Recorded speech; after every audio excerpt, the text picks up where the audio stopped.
जय भीम साथियों, यह समय पितृपक्ष का है और यह लगभग 15 दिनों तक रहता है। इस पितृपक्ष में लोग अपने अपने पूर्वजों का श्राद्ध करते हैं। दोस्तों, श्राद्ध एक ऐसी व्यवस्था है जो ब्राह्मणों के द्वारा बनाई गई। उनका कहना है कि आप हर साल पितृपक्ष के समय में अपने पूर्वजों के लिए श्राद्ध कराइए। उसमें भोजन, पानी, कपड़ा, पैसा आदि व अन्य चीज़ें आप हमें दीजिए।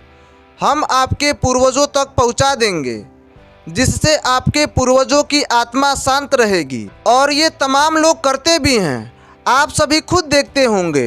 अब मेरा दलित, शोषित, वंचित समाज के लोगों से कुछ सवाल है कि जिन्होंने कभी तुम्हारे पूर्वजों को अपने घरों तथा मंदिरों में प्रवेश करने नहीं दिया, जिन्होंने तुम्हारे पूर्वजों को पढ़ने नहीं दिया, जिन्होंने तुम्हारे पूर्वजों के साथ न जाने कितने अत्याचार किए, जो तुम भली भांति जानते हो, तो क्या लगता है वे लोग तुम्हारे पूर्वजों की आत्माओं को स्वर्ग में घुसने दिया होगा? जिन्होंने प्यास से मरते हुए तुम्हारे पूर्वजों को एक बूंद पानी तक नहीं दिया, तो क्या तुम्हारे द्वारा दिए गए सामानों को स्वर्ग में उन तक पहुंचा सकते हैं?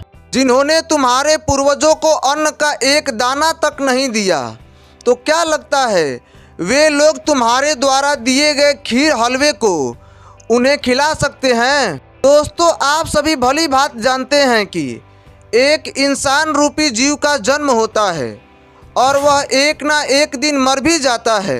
इंसान जिस दिन से जन्म लेता है, उसी दिनों से न जाने तमाम संस्कारों और मुहूर्तों में बच जाता है, और तमाम संस्कारों और मुहूर्तों से गुजरते हुए अंततः एक दिन उसकी मौत हो जाती है। मौत के बाद भी एक संस्कार होता है, जिसे अंतिम संस्कार कहते हैं। अब सवाल उठता है कि अंतिम संस्कार होता क्या है? दोस्तों, अंतिम संस्कार वह संस्कार है जिसके बाद कोई संस्कार नहीं। तो फिर यह पितृ पूजा कहाँ से आ गया? दोस्तों, बुद्ध कहते हैं कि बिना मुहूर्त के पैदा होकर जीवन भर शुभ मुहूर्त के चक्कर में फंसा इंसान एक दिन बिना मुहूर्त के प्राण त्याग देता है। दोस्तों, यह ब्राह्मणों द्वारा बनाई गई एक पाखंड है, जिससे उनकी कमाई होती है। दोस्तों, ब्राह्मण कहते हैं कि भोजन, पानी, कपड़ा आदि हमें दीजिए। इन सभी चीज़ों के बावजूद वह पैसा मांगते हैं। हमें यह नहीं समझ आता है कि क्या आत्माएं भोजन करेंगी या पानी पिएंगी या कपड़ा पहनेंगी? आखिर इन सभी चीज़ों का वो क्या होगा?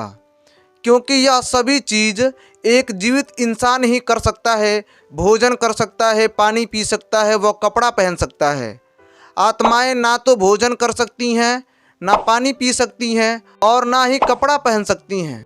तो आखिर इन सभी चीज़ों का ये ब्राह्मण करेंगे क्या? फिर इन सभी चीज़ों के बावजूद भी ब्राह्मण हमसे पैसा मांगता है। हमें तो और डाउट होता है कि आखिर यह पैसा होगा क्या? क्या ऊपर कोई दुकान लगा हुआ है? आखिर वह दुकान कौन चला रहा है? हमें तो यही समझ नहीं आता है कि आखिर इन सभी चीज़ों को ब्राह्मण कैसे वहाँ तक ले जाएगा। जिंदा आदमी जा नहीं सकता, मरा हुआ आके बता नहीं सकता, तो आखिर ये ले कौन जाएगा? दोस्तों, जरा सोचिए, जिन्होंने हमारे पूर्वजों को जीते जी नर्क की जिंदगी जीने के लिए मजबूर कर दिया, तो क्या लगता है उनकी आत्माओं को स्वर्ग में घुसने दिया होगा?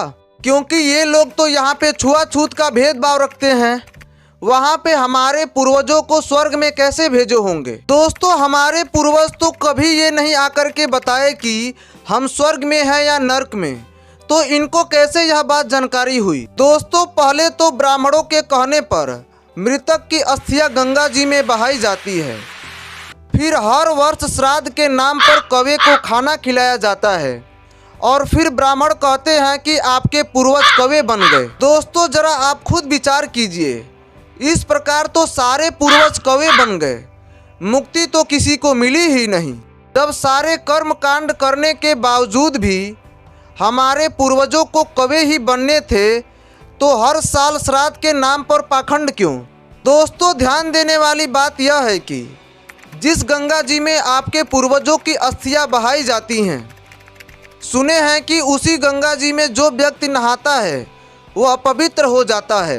लेकिन मुझे तो गंगा जी पर बड़ा शक है, क्योंकि दलितों और अछूतों की कई पीढ़ियां गंगा जी में नहाते नहाते गुजर गईं, लेकिन आज भी वह अछूत की अछूत बनी हैं। आखिर क्यों?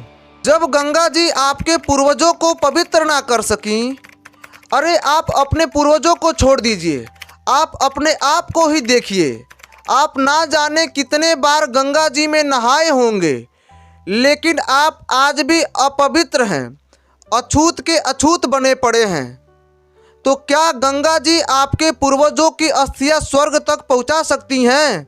अब सवाल उठता है कि क्या दलित शोषित वंचित समाज के लोगों को श्राद्ध करना चाहिए? तो मेरे हिसाब से तो नहीं ही करना चाहिए। अब आप देखिए आपको क्या करना चाहिए, क्योंकि आप सभी खुद अपने आप में एक समझदार व्यक्ति हैं। दोस्तों, अगर वीडियो अच्छा लगा हो तो वीडियो को ज़रूर लाइक कीजिए। अगर चैनल पर पहली बार विजिट कर रहे हैं तो चैनल को प्लीज़ सब्सक्राइब कीजिए और इस वीडियो को अपने दोस्तों तक ज़्यादा से ज़्यादा शेयर कीजिए। जय भीम, नमो बुद्धाय।